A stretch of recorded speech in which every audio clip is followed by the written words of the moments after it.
Yeah, that song's on the list really for the same reason as the first couple. It's like one of the very earliest, like, ooh, I like music moments. And I think, James. I'm pretty sure the first time I really took note of that, I was less than 6 years old because I Oh. remember we were at our old house, the one where, we moved when I was about 6, so I had to be before that. And I kind of remember it being like the background music in a like small trampoline aerobics video or show on TV. So like Nancy Sinatra singing that song is tied with like women in tights in my mind, and that might have been like some of my earliest like fruitions of like girls. So that song is just pure sex to me on some level, on some like primordial culture DNA level.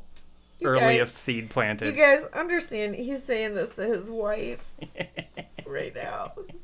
I'm glad Nancy Sinatra symbolizes sex for you.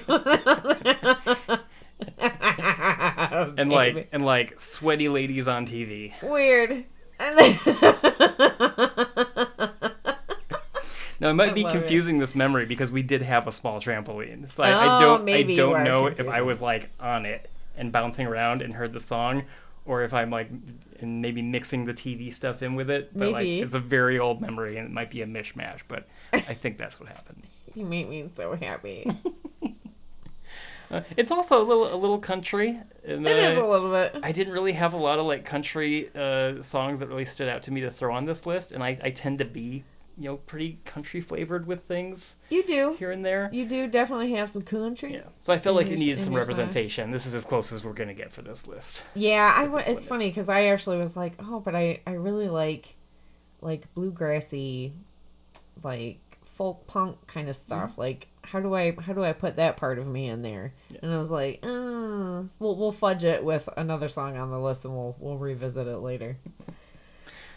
I also like thinking about that song in the context of like that is a one-hit wonder if there ever was one. Not that Nancy Sinatra did not have other prominent songs. Yeah, no, but that was I also like Bang Bang, which I was unaware of until Kill Bill. Yeah, but yeah, I think those are the only Nancy Sinatra songs I. Yeah, so I felt like it deserved a place on the list. Immediately bring to memory. Yeah, I thought it deserved a place on the list to acknowledge that I'm not just a fanatic of like individual acts, because I feel like that's so much of where the culture has gone. You follow someone that you know and trust because of what they've made before, and there's just a handful of things that's just very untrue for me. Like there are these like singular brain candy things in culture that I really truly enjoy. I again submit you and I listen to music very differently because like I don't necessarily connect to a band or a movement or like I don't really follow musicians the same way I follow actors. That approach is more exceptional. Yeah, I mostly listen and I'm like that song, I like that song. Oh, yeah, and then I'm like, oh, that one and that one and that one. And there are more genres. There are genres that I connect with more than others. Yeah. But I'm not like, you know what? I'm a diehard Metallica fan, and I'm only listening to Metallica and nothing else. Like, that is a good point. I do think I have my thinking very inverted because of just the way I do things and how I pay it. Yeah, the amount of like attention. Yeah. I give out of necessity, but yeah, I think you're right that's more the exception than the norm. Yeah, I think like groups.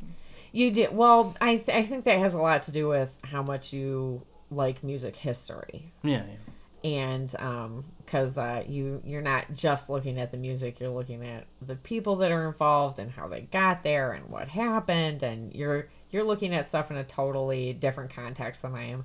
I'm like, oh, shiny, pretty music. I like this song. And you're like, but what about these people and their lives? Yeah. And I think this is the example of, like, despite that interest, I'm still susceptible.